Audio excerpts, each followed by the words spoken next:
Olá, professores e estudantes, estamos aí de volta para essa nossa aula que está especial, né? Vocês já perceberam, vamos dar continuidade. Eu sou o professor Daisson Jardim, aqui do 7º ano de Ciências, e vejam aí o que temos na nossa aula 25, tá bom?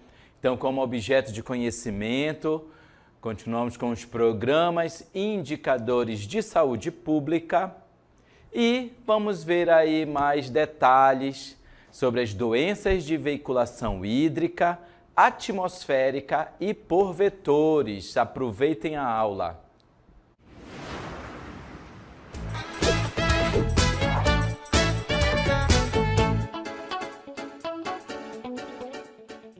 Muito bem, então vamos dar início à nossa aula. Vamos conhecer novos conteúdos relacionados ao estudo de ciências.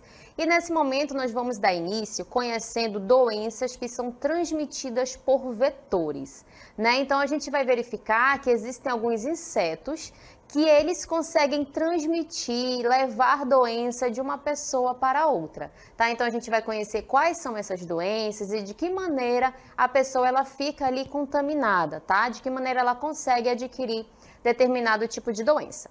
Então a gente vai observar sobre as doenças transmitidas por vetores. Elas constituem importante causa de morbidade e mortalidade no Brasil e no mundo, sendo um dos principais problemas de saúde pública, né? Então a gente consegue observar que são doenças graves que ocasionam o quê? Podem ocasionar, na verdade, morte, tá? Se a pessoa não conseguir realizar o tratamento adequado, se a pessoa não conseguir verificar que está com a doença no período certo, essa doença pode se agravar, pode se tornar crônica e a pessoa ter consequências dessa doença o resto da sua vida, tá? Então por isso que é importante qualquer sintoma ali que você está sentindo, que não está legal, que não está bom, tô com febre, tô com dor, é bom procurar um médico, é bom realizar um exame, porque é importante saber o que está ocasionando mal para o seu organismo, tá? E aí, quando a gente descobre lá no início, a gente consegue prevenir ali várias situações. E aí é importante ressaltar também que essas doenças que a gente vai trazer para vocês são doenças que acontecem principalmente na nossa região, né? A gente tem ali vários vetores, insetos que conseguem realizar essa transmissão. Então, nós precisamos ter um cuidado maior, né? A gente vai conhecer quais são os mecanismos que eles utilizam para realizar essa transmissão de doenças e o que a gente pode fazer, né, para evitar ali algum tipo de contágio.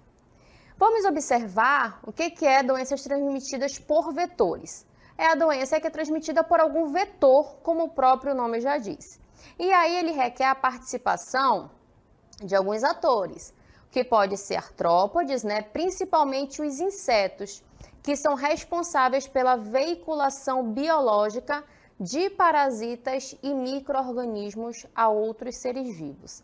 Então, o que isso quer dizer? Que dentro do inseto, ele vai ser ali, ó, a gente observa esse mosquitinho bem conhecido, esse inseto, né? Que é aquele que transmite a dengue, o Aedes aegypti. Então, o que acontece? Ele vai levar dentro do organismo dele, dentro do corpo dele, algum parasita, algum micro-organismo que vai transmitir a doença. Tá? Então, o que transmite a doença é justamente o que está dentro desse inseto. Tá? Então, ele vai ser esse meio, ó, de veiculação. Ele que vai levar esse micro-organismo que está dentro do seu corpo. Tá? A gente vai observar de que maneira isso acontece. Mas antes, vamos observar uma relação de doenças que são transmitidas por vetores no Brasil. E aí a gente tem a dengue. Nós conhecemos bem, né, a dengue, a malária, doenças de Chagas, leishmaniose, febre amarela e filariose. Trouxemos aí como imagens alguns insetos, né, que realizam esse processo de transmissão. Né, a gente tem aí nessa primeira imagem o inseto que está relacionado com a transmissão da dengue. Esse aqui, ó, esse mosquitinho, que tem várias manchinhas brancas aqui, ó, no seu corpo, né? A gente já consegue identificar o mosquito que transmite a dengue. Nessa imagem aqui, ó, a gente observa esse inseto que está relacionado com a doença de Chagas, tá? O famoso barbeiro. E aqui, né, a gente tem esse inseto que é conhecido também como inseto palha, que ele está relacionado com a leishmaniose. Tá? Então, observem que são diferentes vetores para determinado tipo de doença. Tá? Então, a gente tem uma variedade ali de acordo com o tipo de micro-organismo que ele está levando, que pode ser um vírus, no caso da dengue, né, que pode ser um protozoário, né? Então, ele pode levar dentro do seu organismo diferentes tipos, tá? Vai depender do inseto e do micro-organismo que ele está levando. Vamos observar também que o ciclo de vida dos vetores, assim como dos reservatórios e hospedeiros, que participam da cadeia de transmissão de doenças, está fortemente relacionado à dinâmica ambiental, aqui, ó, a dinâmica ambiental dos ecossistemas onde vivem. Tá? Então, o que acontece? Os vetores, eles apresentam um ciclo de vida. Né? Um inseto, por exemplo, tem uma fase da sua vida, né? Um estágio da sua vida, que é o estágio larval. Né? Então, o inseto lá na sua fase adulta, ele está ali, né, voando no ambiente, mas no momento de reprodução, o que acontece? Ele vai colocar os seus ovos na água, né? Então, ele precisa de uma água para colocar os ovos. Então, a fêmea vai lá na água, coloca os ovos, e aí existe o quê? A eclosão desses ovos. Os ovos eclodem, eles passam pela fase larval, né? Como se fosse uma cobrinha bem pequenininha que fica ali nadando na água.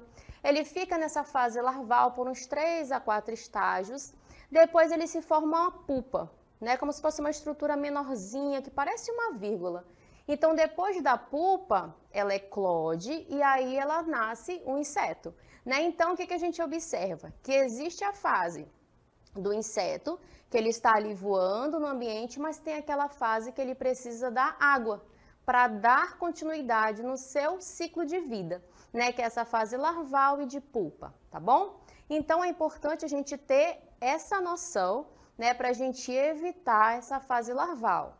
Por isso que, geralmente, quando a gente fala sobre a dengue, sobre a malária, que estão relacionadas com esses insetos, a gente fala para fechar a caixa d'água, para tirar a água que está acumulada, porque qualquer aguinha numa tampinha de refrigerante já é o suficiente para ela conseguir realizar esse ciclo de vida, tá? Então, quanto mais insetos, né, maior fica o risco de transmissão de determinado tipo de doença, tá? E a gente vai iniciar observando sobre a dengue, de que forma ela acontece. Olha só, a dengue é uma doença infecciosa causada por um vírus, tá? É bem importante a gente ressaltar que ela é causada aqui, ó, por um vírus, e existem 4 tipos de vírus relacionados à dengue. Por isso que uma pessoa ela pode ter dengue mais de uma vez, tá? Porque se ela pegar um outro vírus, ela vai ter dengue novamente. E aí ela é transmitida pela fêmea do mosquito Aedes aegypti, que é justamente esse insetinho que a gente observa aqui nessa imagem. E professora, por que a fêmea que vai fazer a transmissão dessa doença? Porque a fêmea, no processo de procriação, de reprodução da espécie, ela precisa maturar os seus ovos. E para que ela consiga maturar os seus ovos, ela precisa de sangue.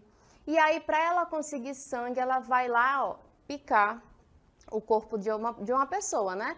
No momento que ela realiza essa picada, né, a fêmea para maturar ali os seus ovos, é no momento que, se tiver contaminada, ela consegue passar, né, esse vírus para o corpo da pessoa. O macho não. O macho ele vai se alimentar ali de néctar, né? Ele vai se alimentar de outras coisas. Mas a fêmea vai ter um estágio que ela vai precisar do sangue para conseguir maturar os seus ovos e procriar, tá bom? Por isso que a gente coloca aqui que é a fêmea do mosquito. E aí o vírus que provoca essa doença, vamos observar aqui, ele pertence ao grupo dos arbovírus, que são passados por picadas de insetos, principalmente aí os mosquitos. E existem aqui, ó, 4 tipos de vírus da dengue.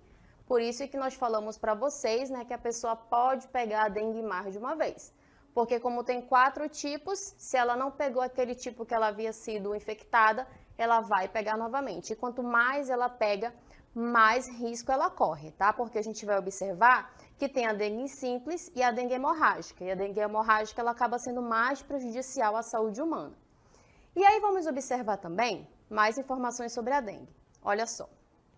Para depositar seus ovos e se reproduzir, o mosquito precisa aqui, ó, de água parada, né? Então aqui a gente observa uma imagem que aqui em cima nós temos o mosquito, que ele sentou ali na água, depositou os seus ovos. Depois que os ovos eclodiram, olha o que aconteceu.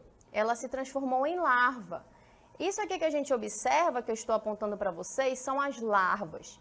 Um estágio de vida do ciclo desses mosquitos, tá? Então, depois que ele se transforma em larva, ele vai formar uma estrutura tipo uma vírgulazinha, que é chamada de pupa, e aí depois que a pupa eclode, ela se transforma novamente em um mosquito, né? Ela vai ficar na sua fase adulta, que a gente chama, que é a fase do mosquito, tá bom? E aí a gente fala sobre o uso de repelente, que também é uma boa opção para prevenir aqueles mosquitos, né? Se você está numa área que existe muito inseto, muito mosquito, você está preocupado, você pode utilizar camisa de manga longa, calça comprida, uso de repelente também para evitar o contato com esses mosquitos. Lembrando que não ter a água parada também é um processo, né? É um meio de prevenir, porque se eu não tenho água parada, ela não consegue ter esse ciclo de vida. Então, ela não vai conseguir ali se reproduzir, tá bom? Então, é bem importante a gente ressaltar também que o ciclo de vida do mosquito, existe uma fase que ele precisa de água, que é justamente para os ovos eclodirem, ter o estágio larval, estágio de pupa e depois a sua fase adulta. E agora a gente vai observar quais são os principais sintomas da dengue. Olha só, febre alta, né? Febre acima de 38,5 graus. Geralmente a febre é o principal sintoma, né? A primeira coisa que aparece quando a pessoa está com dengue. Geralmente ela está muito bem, muito saudável e aí do nada aparece uma febre, tá? Dor de cabeça nas articulações, muscular, dor ao movimentar os olhos, mal-estar, falta de apetite, enjoos e vômitos, manchas vermelhas no corpo, e esses sintomas podem durar até 10 dias, tá? Então a gente trouxe aqui os principais sintomas relacionados à dengue. E agora a gente tem um vídeo, né, para mostrar para vocês. Não, antes do vídeo a gente vai mostrar para vocês aí a diferença entre a dengue simples e a dengue hemorrágica. Tá? Então, a gente vai observar que na dengue hemorrágica os sintomas são mais elevados. E a gente precisa ter cuidado, tá? Porque é uma doença que também pode levar à morte. Desse lado aqui, eu vou tentar ampliar para vocês, para que vocês consigam acompanhar. Esse lado azul representa para a gente os sintomas da dengue simples, que a gente acabou de observar alguns. Febre alta, que está em torno de 39 a 40 graus, gera ali, ó, geralmente ela está no segundo ao sétimo dia, né, no início ali dos sintomas, dor de cabeça, dor atrás dos olhos, abatimento físico, deixa eu levantar aqui um pouquinho, dores no corpo e articulações, aqui, ó, manchas vermelhas na pele semelhantes às do sarampo, sintomas de fraqueza, náuseas e vômitos e perda de peso. Esses são alguns dos principais sintomas relacionados à dengue simples. Aqui no lado vermelho, a gente tem os sintomas relacionados à dengue hemorrágica, tá? E lembrando que é uma doença que pode levar à morte, tá? Por isso que é importante a gente prestar atenção no que a gente está sentindo. Tem aqui o caso da letargia, que é um estado de sonolência profundo ou irritabilidade, hipotensão postural, tontura com escurecimento visual, sensação de fraqueza, sudorese, palidez e pode também haver desmaio. Sangramento na boca, no nariz e na garganta, vômitos persistentes. Aqui nós temos dor intensa e contínua no abdômen e acumulação de líquidos em membranas como no peritônio, né, que recobre o abdômen, na pleura, que está relacionada ao pulmão, e no pericárdio, que recobre o coração. Tá? Então, a gente observa que os sintomas são bem mais graves relacionados à dengue hemorrágica. Por isso que nos primeiros sintomas relacionados à dengue, uma febre, uma dor de cabeça, dor atrás dos olhos, a primeira coisa que a gente vai fazer é procurar um médico, né, para saber se a gente está com esses sintomas de dengue e começar o tratamento o quanto antes para evitar um sintoma, né, mais grave, como no caso da dengue hemorrágica, tá bom? E aí, né, depois que a gente diferenciou, nós vamos mostrar para vocês aí um vídeo, né, e esse vídeo vai mostrar para a gente a diferença, né, de algumas doenças relacionadas aí a esse inseto, né, que transmite, que é o Aedes aegypti. Vamos observar o vídeo e daqui a pouco a gente volta para comentar.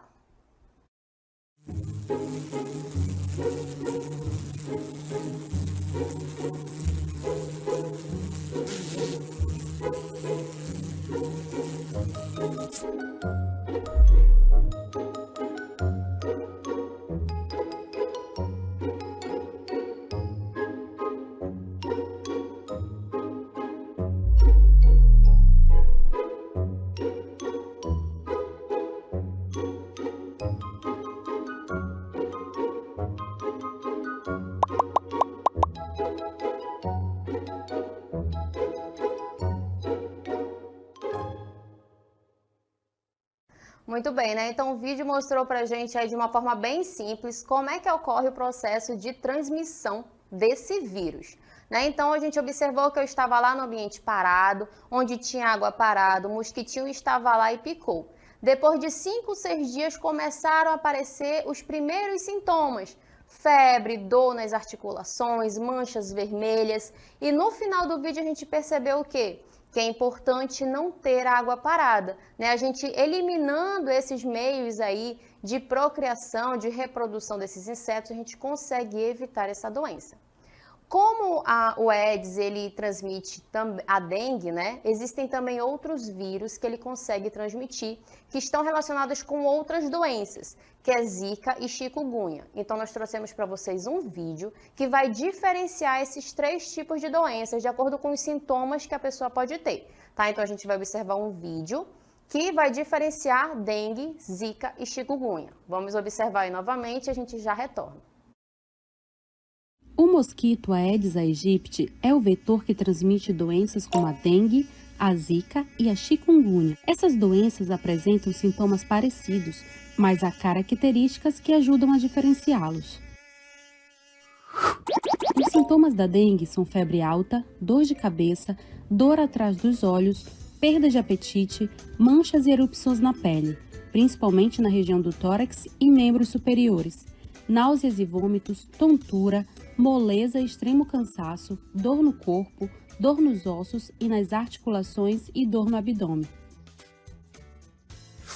Os sintomas comuns da zika são febre baixa, dor nas articulações, dor muscular, dor de cabeça, dor atrás dos olhos, conjuntivite, erupções cutâneas avermelhadas que podem coçar, dor abdominal, pouco comum, diarreia, pouco comum, constipação, pouco comum, pequenas úlceras na mucosa oral, pouco comum.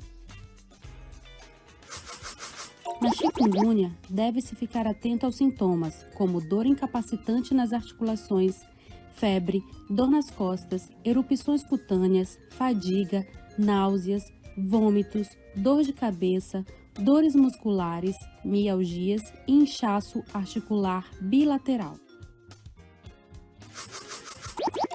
O Aedes aegypti é menor do que os mosquitos comuns. É preto com listras brancas no tronco, na cabeça e nas pernas. Suas asas são translúcidas e o ruído que produz é praticamente inaudível ao ser humano. Quanto à sua reprodução, põe seus ovos em recipientes como latas e garrafas vazias, pneus, calhas, caixas d'água descobertas, pratos sob vasos de planta ou qualquer outro objeto que possa armazenar água limpa, como a da chuva, por exemplo. É um mosquito urbano, comum em regiões de clima tropical e subtropical. Para evitar a reprodução do Aedes aegypti, todos temos que contribuir, pois o controle dessas doenças continua sendo um desafio de saúde pública. Bom, então agora que nós conhecemos aí sobre a dengue, vamos conhecer sobre a malária. A gente viu que a dengue está relacionada com o vírus, que entra ali em contato com o organismo da pessoa, e a malária já é um protozoário, é um outro micro-organismo, só que ele também vai ser transmitido através de um inseto, mas é um outro tipo de mosquito que a gente vai já observar. Tá? Então a malária é uma doença infecciosa febril aguda, causada por um protozoário. As espécies que podem causar a malária nos seres humanos são essas aqui: Plasmodium falciparum, Vivax, Malariae, Ovale e Quinolese. No Brasil, somente três dessas espécies causam a malária em humanos, que é Falciparum, Vivax e Malariae, tá? Então é importante a gente ressaltar o quê? Que é uma doença causada por um protozoário, que está relacionado à malária, tá? Na dengue, a gente viu uma doença causada por vírus. E qual é o mecanismo de transmissão? A malária é uma doença transmitida, geralmente pela picada de alguns mosquitos do gênero Anopheles, tá? Anopheles darlingia, é um mosquito também que vai transmitir a malária, contaminados com o protozoário do gênero Plasmodium. Tá? Então, quem vai levar esse protozoário? O mosquitinho aqui, ó, do gênero Anopheles. Ele vai levar um protozoário do gênero Plasmodium. Tá? Então, a gente observa ali que esse mosquito ele é um outro vetor que está relacionado a transmitir esse protozoário. Vamos observar de que forma acontece o seu ciclo de vida. Olha, nós temos aqui nessa primeira imagem um mosquitinho, ó, que está picando uma pessoa aqui, ó, né? Picou uma pessoa que está contaminada. Vamos acompanhar aqui esse processo. O que acontece, né? Quando ele vai picar uma pessoa contaminada, junto com o sangue que ele vai coletar ali, ó, tem os gametócitos relacionados ao ciclo reprodutivo do plasmódio. Entra aqui, ó, pela cavidade bucal, vai chegar aqui no intestino. Esses gametócitos vão se diferenciar em gameta masculino, que é esse aqui cheio de flagelo, e gameta feminino. Gameta masculino com feminino se junta, fecunda e forma o zigoto. Esse zigoto, né, ele vai ficar preso ali no intestino desse inseto, desse mosquitinho, e ele vai dar continuidade ao seu ciclo reprodutivo, formando esporozóitos. Esses esporozóitos vão ficar aqui na glândula salivar desse mosquito. E aí, quando ela picar uma outra pessoa junto com a saliva, vai chegar nessa pessoa os esporozóitos, tá? E aí, o que acontece? Ela vai para a corrente sanguínea e vai chegar lá nas células hepáticas, as células do fígado. Lá na célula do fígado, ela continua se desenvolvendo e aí ela vai se transformar em merozoito, tá? Chegou em merozoito, ela vai eclodir aqui da célula do fígado e aí ela vai percorrer as células sanguíneas, olha aqui as hemácias. E aí ela vai continuar o seu desenvolvimento. E aí é nesse processo que a pessoa já está ali contaminada, tá? Ela chegou nas células sanguíneas do indivíduo. E aí lá nas células sanguíneas ela vai formar os gametócitos. Se o mosquitinho saudável for picar essa pessoa, ele vai se contaminar e vai transmitir para outras pessoas, tá bom? Então é assim que acontece o ciclo de vida do plasmódio. Ele precisa do seu processo reprodutivo, tanto dentro do inseto, né, onde ele vai ali se transformar em esporozóito, e também dentro do corpo humano, onde ele consegue desenvolver ali outra parte do seu ciclo de vida. E quais são os sintomas da malária? Vamos observar.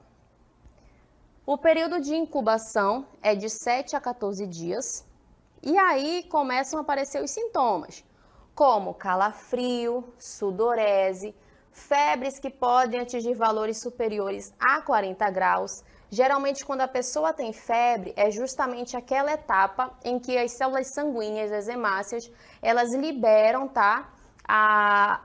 Aquela fase gametófita do protozoário, tá bom? Então, é nessa fase que tem a febre alta na malária. Os sintomas geralmente surgem em padrões cíclicos, a depender do agente causador. Também podem ocorrer dor de cabeça, dor muscular, náusea e vômitos. Vamos conhecer agora sobre as doenças de Chagas. É uma doença transmissível causada por um parasito e transmitida principalmente através do inseto chamado de barbeiro, esse que a gente observa aqui ao lado.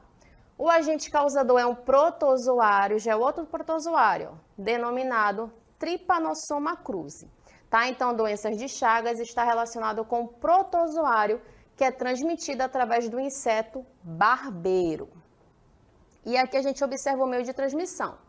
Se dá pelas fezes que o barbeiro deposita sobre a pele da pessoa, enquanto suga o sangue. Geralmente a picada provoca coceira e o ato de coçar facilita a penetração do tripanossomo pelo local da picada. Então, a partir do momento que ela coça, as fezes, né, junto com o protozoário, entra em contato com o organismo da pessoa, tá? E aqui a gente tem um ciclo da doença. Primeiro, o barbeiro vai picar a pessoa infectada pelo protozoário, né? A gente tem aqui a representação dele. Depois, o Trypanosoma cruzi se aloja, se reproduz no intestino do barbeiro, tá? Ele vai ter um processo de ciclo de vida dentro do intestino do barbeiro. Uma pessoa sadia entra em contato com as fezes do barbeiro contaminado e aí, ó, ao coçar a picada ou ingerir o alimento contaminado, a pessoa permite a entrada do protozoário onde? Na sua corrente sanguínea, através da sua pele, tá? E aí a doença de Chagas, ela pode permanecer assintomática, ou seja, sem sintomas nenhum, ou se desenvolver para formas mais graves, onde ela pode afetar o sistema cardíaco, o coração, ou o sistema digestivo da pessoa, tá bom? Então, esse é o ciclo de vida da doença de Chagas. E os sintomas? Vamos observar quais são os sintomas.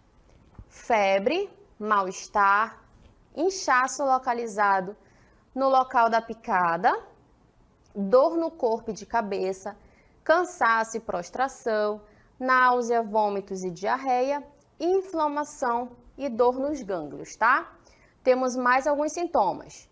Nódulos espalhados pelo corpo, vermelhidão pelo corpo, aumento do fígado e do baço e algumas complicações das doenças de Chagas, inclui problemas digestivos, meningite, problemas no coração, como a cardite chagásica e constipação crônica, tá? Então, a gente observa que é uma doença que pode levar a outras. Pode acontecer o aumento de alguns órgãos, como o coração, o esôfago, entre outros, tá bom? E aí, a gente trouxe mais uma doença relacionada a vetores, que é a leishmaniose. É uma doença infecciosa, porém não contagiosa. Ela é causada por um parasita do gênero Leishmania. Os parasitas vivem e se multiplicam no interior das células que fazem parte do sistema de defesa do indivíduo, que é chamada de macrófagos. Tá? Macrófagos é uma célula de defesa que está presente no nosso organismo. Então, geralmente, quando chega um agente invasor, esse macrófago ele vai englobar esse agente invasor. Tá? Então, esse protozoário ele vai agir justamente na célula de defesa, né? Então, ele vai prejudicar a defesa do organismo. E a gente vai observar o tipo de lesão que ocasiona na pessoa e qual é o seu vetor, né? Quem é que vai transmitir esse protozoário? Vamos observar aí qual é o vetor. Ele é transmitido por insetos hematófagos. O que é hematófago? É aquele que se alimenta de sangue, conhecido como flebótomos ou flebotomíneos. Devido ao seu pequeno tamanho, são capazes de atravessar malha dos mosquiteiros e telas, né? Por isso que tem que ter bastante cuidado, né? Com esse mosquitinho aqui devido ao seu tamanho. E aí a gente vai observar quais são os sintomas relacionados à leishmaniose. Tem a leishmaniose que é visceral e tem a leishmaniose que é cutânea. Na visceral, ela geralmente é mais grave, tá?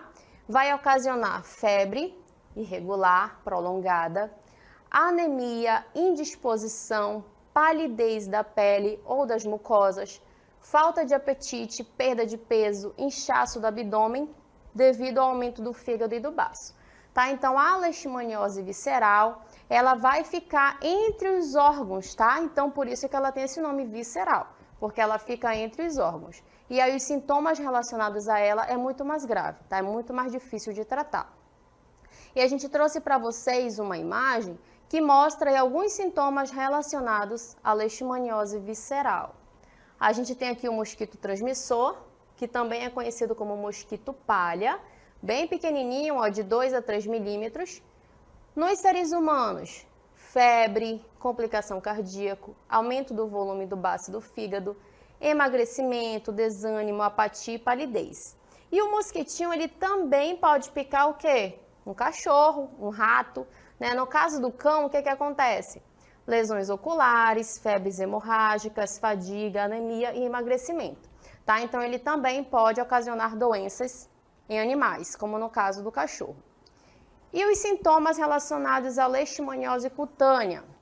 A gente tem aí uma imagem que representa esses sintomas. Aqui a gente tem a imagem do protozoário.